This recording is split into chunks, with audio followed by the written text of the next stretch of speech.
Hello everyone. आज हमारी MPPSC में एमपी जीके की सेकेंड क्लास है। ठीक है, तो कल हमने सामान्य परिचय पढ़ा था जिस पे हमने प्रतीक चिन्हों के बारे में जाना था। तो आज हम भौगोलिक स्थिति के बारे में जानते हैं। ठीक है, ये भी समान परिचय है। ठीक है, जब पूरा समान परिचय पूरा हो जाएगा फिर उसके बाद फिर हम ज्योग्राफी से स्टार्ट करेंगे। ठीक है, एक चीज़ और, कल मैंने आपको 3 प्रतीक चिन्ह बनाए थे ना कि राजकीय पशु, पक्षी और वृक्ष। ठीक है, तो जैसे उसको याद करने की ट्रिक, क्योंकि तीनों 25वीं सालगिरह पे बने थे। ठीक है, तो वृक्ष क्या है, ये वर्गत है। ठीक है, वृक्ष के ऊपर बैठते हैं पक्षी और यहाँ पे उसके नीचे जानवर रहते हैं, वो चारा खाते हैं, मतलब पशु। ठीक है, तो ये तीनों की घोषणा जो हुई थी 1 नवंबर 1981 में हुई थी। ठीक है, ये ट्रिक है इसकी याद करने की। और उसके बाद जो राजकीय मछली है महासीर। ठीक है, राजकीय मछली महासीर 2011 में और मलखम 2013 में। ठीक है, ऐसे याद रख लेना। ठीक है, ये ट्रिक है। ठीक है, याद करने की कि वृक्ष रहता है, वृक्ष के ऊपर पक्षी बैठते हैं और उसके नीचे पशु चारा खाते हैं। तो मध्य प्रदेश का राजकीय वृक्ष, राजकीय पक्षी और राजकीय पशु तीनों 1 नवंबर 1981 को घोषित हुए थे। ठीक है, उसके बाद देखिए भौगोलिक स्थिति। ठीक है, तो अपन को पता है कि मध्य प्रदेश है वो क्या है, केंद्रीय भाग में स्थित। ठीक है, भारत के केंद्रीय भाग में स्थित, ये तो आपको पता ही है। ठीक है, अक्षांशीय विस्तार। ठीक है, अक्षांशीय विस्तार मतलब एक जो अपनी पृथ्वी है वो ऐसे शेप में है। ठीक है, वैसे तो इसको जियंट शेप बोलते हैं। ठीक है, पूरी गोल नहीं है, पर क्या हुआ कि जो ऐसी लाइनें रहती है ना, इसको बोलते हैं अक्षांश। ठीक है, अक्षांश रेखा आपने ज्योग्राफी में पढ़ा होगा पहले कभी। ठीक है, वैसे हम ज्योग्राफी पढ़ेंगे तब ये सारी चीज़ें मैं आपको बताऊंगी, पर अभी के लिए आप ये मान लीजिए। ठीक है, और ये होता है देशांतर रेखा। ठीक है, ये ऐसा रहता है, वो अक्षांश रेखा होती है और ये होती है देशांत रेखा। तो यहाँ जो है ना, ये इस वाले पार्ट पे अपना भारत स्थित है और भारत के अंदर एमपी स्थित है। ठीक है, तो ये क्या होता है, ये आपको पता होगा ना, ये नॉर्थ है, ये साउथ है, ये ईस्ट है और ये वेस्ट है। ठीक है, तो ये देखिए, तो ये क्या हो गया उत्तर और ये क्या हो गया पूर्व। तो अपना भारत उत्तर पूर्वी गोलार्ध में है, तो जब भारत के अंदर एमपी है तो एमपी भी क्या है, उत्तर पूर्वी गोलार्ध में होगा। ठीक है, उसके बाद देखिए यही चीज़ मैंने लिखा है कि अक्षांशीय विस्तार उत्तरी गोलार्ध है, देशांतरी विस्तार पूर्वी गोलार्ध है। ठीक है, तो मध्य प्रदेश कहाँ पर किसका हिस्सा, उत्तर पूर्वी गोलार्ध का। समझ में आ गया ना, ये ऐसा। ठीक है, उसके बाद भूवैज्ञानिक दृष्टिकोण से गोंडवाना शैल समूह का हिस्सा है। ठीक है, आपको पता था कि जब पृथ्वी के 2 हिस्से तो सिर्फ 2 ही लैंड होते थे, गोंडवाना, ठीक है, अंगारा लैंड और गोंडवाना लैंड। ठीक है, तो ये उसी का हिस्सा। ज्योग्राफी में अपन इन सब चीज़ों को डिटेल से पढ़ेंगे। ठीक है, और मध्य प्रदेश क्या भू आविष्टित राज्य है। भू आविष्टित का मतलब क्या है, इसके चारों तरफ क्या है, स्थल भाग हैं। जैसे आपको पता होगा कि मान लो जी अपना एमपी है। ठीक है, ये ऐसा मान ले, वैसे आपको एमपी का मैप भी बनाते आना चाहिए। ठीक है, ये एमपी है तो आपको पता है यहाँ पे उत्तर पश्चिम में राजस्थान है, उत्तर में उत्तर प्रदेश है, पूर्व में यहाँ छत्तीसगढ़ है, फिर यहाँ पे गुजरात है, फिर यहाँ पे महाराष्ट्र है दक्षिण में। ठीक है, तो ऐसे आपको पता होना चाहिए कि चारों तरफ से क्या स्थल से, लैंड से घिरा हुआ, इसलिए इसको भू आविष्टित राज्य कहते हैं। ठीक है, उसके बाद क्षेत्रफल के मामले में भारत का दूसरा सबसे बड़ा राज्य है, पहला राजस्थान है।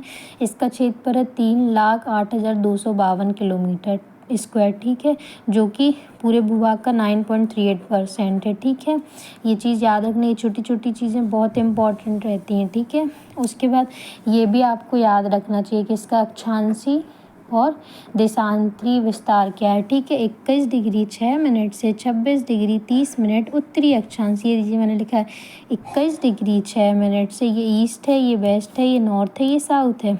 21 डिग्री 6 मिनट से 26 डिग्री 30 मिनट और उसके बाद 74 डिग्री 9 मिनट से 82 डिग्री 48 मिनट। ये याद रखना चाहिए, ये एमपीपीएससी मेंस में 2 मार्क्स में भी आ सकता है और कोई आपको पूछ सकता है ओरली। ठीक है, और एक बात मैं आपको बता रही हूँ, आप एक ही वर्ड को ना 4-5 बार रिपीट कर दिए। जैसे आप देखेंगे 21 डिग्री 6 मिनट से 26 डिग्री 30 मिनट, 21 डिग्री 6 मिनट से 26, 21 डिग्री 6 मिनट से 26 डिग्री 30 मिनट, 21 डिग्री 6 मिनट से 26 डिग्री 30 मिनट, 21 डिग्री 6 मिनट से 26 डिग्री 30 मिनट। तो आपको याद जल्दी हो जाएगा। फिर इसी को आप लिख के देख लीजिए तो आपको और अच्छे से याद हो जाएगा। फिर उसके बाद जब एक बार आप याद कर लेंगे फिर आप उसको बार बार देखते जाना तो आपको ईजिली ये चीज़ याद हो जाएगा। वैसे देशांतरी विस्तार कैसा है? 74 डिग्री 9 मिनट से 82 डिग्री 48 मिनट, 74 डिग्री 9 मिनट से 82 डिग्री 48 मिनट, 74 डिग्री 9 मिनट से 82 डिग्री 48 मिनट। पूर्वी देशांतर तो ये याद हो गया, ठीक है, ये याद रखना आपको। इसकी लंबाई क्या है? ये जो है ना, ये लंबाई है 605 किलोमीटर है, और इसकी चौड़ाई, ये चौड़ाई होती है ये 870 किलोमीटर। ये छोटी छोटी चीज़ें याद रखना। और आपको पता है ये ईस्ट है, वेस्ट है, नॉर्थ है, साउथ है, ठीक है। तो ईस्ट में क्या है? सिंगरौली, मतलब सबसे पूर्ववर्ती ज़िला सिंगरौली है। पश्चिमी ज़िला अलीराजपुर है, और उत्तरी ज़िला मुरैना है, और दक्षिणी ज़िला बुरहानपुर है, ठीक है। एक बात आपने कभी सोची कि नॉर्थ को हम ऊपर ही क्यों लेते हैं, ठीक है, और साउथ को नीचे ही क्यों लेते हैं? क्यों? क्योंकि पृथ्वी का जो नॉर्थ पोल है और साउथ पोल है ना, इसी की वजह से ये नॉर्थ पोल है, साउथ पोल है। और अपन को पता है कि जो नॉर्थ के राइट में होता है उसको ईस्ट लेते हैं, और जो ऐसा, ठीक है, इसलिए ऊपर लेते हैं, ये चीज़ याद रखना। उसके बाद है कि पूर्वी एवं पश्चिमी भाग की देशांतरी स्थिति में लगभग कितने 8.4 डिग्री का अंतर है, ठीक है। इसी 8.4 डिग्री के अंतर के कारण पश्चिम से पूर्व, मतलब ये पश्चिम है, यहाँ तक आने में 34 मिनट का अंतर लगता है, ठीक है। तो ये पूर्वी जिला क्या है? सिंगरौली है। तो यहाँ पे सबसे पहले क्या हो जाता है? सूर्योदय भी हो जाता है और सूर्यास्त भी हो जाता है। और अलीराजपुर में सबसे लेट सूर्योदय भी होता है और सूर्यास्त भी होता है, ठीक है। 34 मिनट का अंतर है इसलिए, ठीक है। मतलब मान के चलो, जैसे मान लो यहाँ पे 1 बज रहे हैं, ठीक है, यहाँ पे 1 बज रहे हैं, तो यहाँ पे समझ लो 1:30 बज रहे होंगे अप्रॉक्स, हाँ, ठीक है। वैसे 1:34 होगा, ठीक है। ये मतलब 34 मिनट पहले है और ये 34 मिनट बाद है, ठीक है। ये है, ये चीज़ें समझ में आ गई। उसके बाद देखिए ये है, भारत की मानक समय रेखा 82.5 डिग्री सिंगरौली ज़िले से गुजरती है, ठीक है। आपको पता है मानक समय रेखा, इसी से पूरे भारत में टाइम निर्धारित होता है, ठीक है। आप ये सब हम चीज़ें ज्योग्राफी में पढ़ेंगे, ठीक है। अभी आप इतना ही बस याद रखिए कि सिंगरौली ज़िले से होकर गुजरती है, ठीक है। उसके बाद पड़ोसी राज्य में आपको बता चुकी हूँ, उत्तर पश्चिम में राजस्थान है, उत्तर में उत्तर प्रदेश है, पूर्व में छत्तीसगढ़ है, दक्षिण में महाराष्ट्र, पश्चिम में गुजरात है, ठीक है। और मध्य प्रदेश की उत्तरी सीमा कहाँ से? चंबल नदी से निर्धारित होती है। दक्षिणी सीमा ताप्ती नदी से निर्धारित होती है, ठीक है। उसके बाद जलवायु कैसी है? उष्णकटिबंधीय मानसूनी जलवायु। क्यों है? क्योंकि कर्क रेखा के कारण, ठीक है। कर्क रेखा मध्य प्रदेश के मध्य से गुजरती है, ठीक है, इसलिए। मालवा के पठार की जलवायु आदर्श जलवायु है। आदर्श मतलब साधारण ठंड भी पड़ती है, साधारण गर्मी भी पड़ती है। उत्तर के मैदान में विषम जलवायु, मतलब गर्मी भी अधिक और ठंड भी अधिक, ठीक है। उसके बाद ये वर्षा देखिए, औसत वर्षा मध्य प्रदेश की 112 सेंटीमीटर है। सर्वाधिक वर्षा पचमढ़ी में होती है, न्यूनतम वर्षा गोवध में होती है। उसके बाद कर्क रेखा के बारे में जान लेते हैं, ये बहुत इंपॉर्टेंट है। जब अपन भारत वो ज्योग्राफी पढ़ेंगे, इंडियन ज्योग्राफी, तब हम भारत के संदर्भ में पढ़ेंगे, अभी हम एमपी के संदर्भ में पढ़ रहे हैं, ठीक है।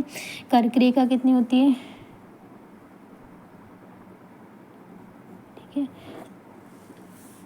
23.5 डिग्री के उत्तरी अक्षांश, ठीक है। ये याद रखना, कई लोगों को यही नहीं पता था, ठीक है। उसके बाद जब हम इंडियन में पढ़ेंगे तो और डिटेल में पढ़ेंगे, अभी बस आप ये याद रख लो कि मध्य प्रदेश के मालवा के मध्य से होकर गुजरती है। माही नदी कर्क रेखा को 2 बार काटती है, और ये 14 जिलों और 5 संभाग से होकर गुजरती है, ठीक है। तो ये पश्चिम से ईस्ट की ओर, ठीक है।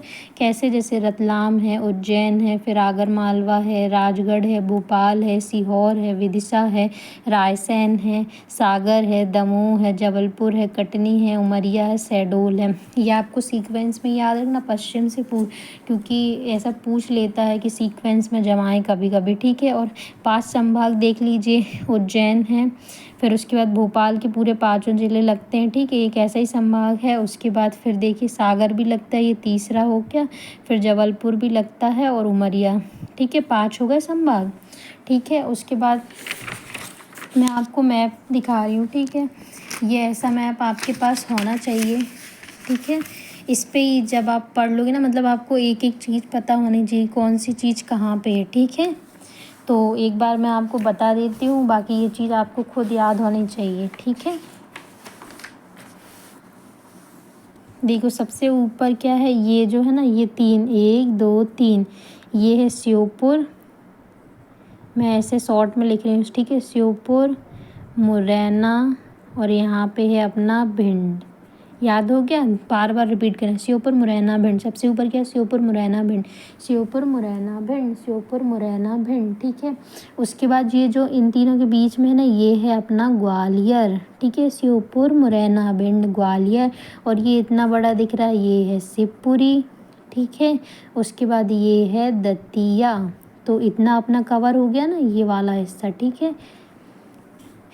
क्या क्या है, श्योपुर मुरैना भिंड ग्वालियर शिवपुरी दतिया, ये याद हो गया आपको, ठीक है। अब उसके बाद देखिए यहाँ नीचे आइए, ये शिवपुरी है ना, शिवपुरी के बाद आता है गुना, ये है गुना। उसके बाद ये है राजगढ़, ठीक है, गुना राजगढ़।